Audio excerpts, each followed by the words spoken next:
Et ma toute première fois d'être à Gungu, c'était en 2006, pendant la campagne électorale. C'était très important pour moi de me déplacer de Kinshasa pour aller à Gungu. Gungu, c'est mes origines. Je suis de la tribu Pende. Et la tribu Pende tire ses origines dans les territoires de Gungu, dans la province de Kwilu. Et aujourd'hui, ça fait pratiquement 19 ans après que je n'ai plus revu Gungu. En fait, dans mes ambitions, était aussi de réorganiser de ce que j'entends des désordres à Gungu. C'est ce que j'entends d'état de lieu. Vous savez très bien que j'avais initié l'unification de tous les notables de Gungu. Ça veut dire une messe où les grands notables qui étaient divisés à cause des incompréhensions. J'ai initié une messe l'année passée, en 2024, pour que les notables, les ressortissants de Gungu puissent se mettre ensemble, discuter, parler aussi de leur territoire de Gungu. Et c'était une messe de réconciliation. Je pense que ceux-là qui avaient des petites disputes, des petites incompréhensions, se sont réconciliés. En deuxième lieu, nous avons eu un très grand problème sur le développement de Gungu. Vous savez, le développement, ça fait partie aussi de la route qui était vraiment en état très délabré. Il fallait en principe voir, parce que j'aurais eu à avoir des rapports par mon cabinet, par mon équipe, mais c'était mieux que moi-même je puisse aller sur place. Et j'ai monté mon équipe avec ma fondation FOBEPI, qui signifie juste Fondation Betty Pitilo, et j'ai quitté Kinshasa pour me rendre à Gungu. Donc la toute première partie, c'était de quitter Kinshasa pour aller à Kikwit. Et à Kikwit, on a passé nuit et on a quitté Kikwiti pour Gungu. De quittant Kikwiti, arrivé jusqu'à 622. 622 veut dire des gares centrales. Prendre la nationale numéro 1 jusqu'à arriver à 622 km, c'est là où il y a l'entrée pour aller à territoire de Gungu. Là, la route est vraiment bonne. Je remercie le gouvernement pour ça. Mais à partir de 622, pour entrer à 622, pour aller à Gungu, c'est là où il y a vraiment un cauchemar. Quand vous entrez, c'est là, il y a les sables, il y a la route, vraiment, c'est juste 35 km. Mais ça nous a pris pratiquement plus de 5 heures. Donc j'ai utilisé mes 4x4, mais j'avais ma Jeep Fortuner aussi.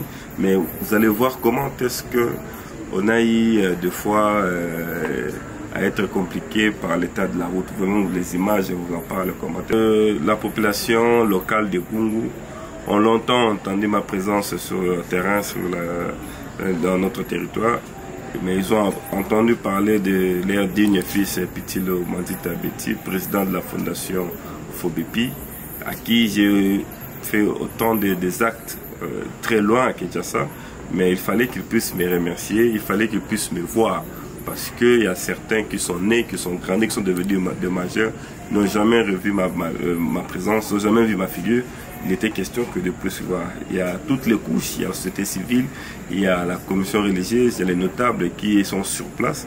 Ils avaient eu besoin d'échanger avec ma personne et j'étais obligé de me rendre. Et quand je suis descendu, c'était vers 17 h à Gungu, à mon entrée triomphale. En tout cas, il y avait l'enthousiasme de la population et l'enthousiasme de mes frères et sœurs qui sont venus descendre à l'entrée de Gungu, peu importe l'heure qu'on est venu, mais ils étaient là depuis 14 h en train de m'attendre pour m'accueillir. Et ça, cette chose, j'ai eu, si vous regardez bien les images, j'ai eu à pleurer parce que je me suis senti chez moi. Et comme je suis chez moi, dans ma maison avec ma femme et mes enfants, et je me suis senti aussi comme si j'étais chez moi, accompagné de mon épouse Tania Kunkupitilo, accompagné aussi de mon staff. Et je me suis senti vraiment très heureux de l'accueil qui m'ont réservé les ressortissants, pas les ressortissants plutôt, le peuple local du territoire de Gungu, du secteur de Gungu dans la ville. Ils m'ont demandé de descendre, de faire les pieds pour saluer tout le monde parce qu'il y avait une foule immense. Et tout le monde faudra à tout prix voir qui est le monsieur Pitilo, qui est l'homme de la réconciliation, qui est l'homme de paix, qui est l'homme de l'entrepreneuriat, qui est l'homme du développement. Tout le monde voulait à tout prix voir Pitilo.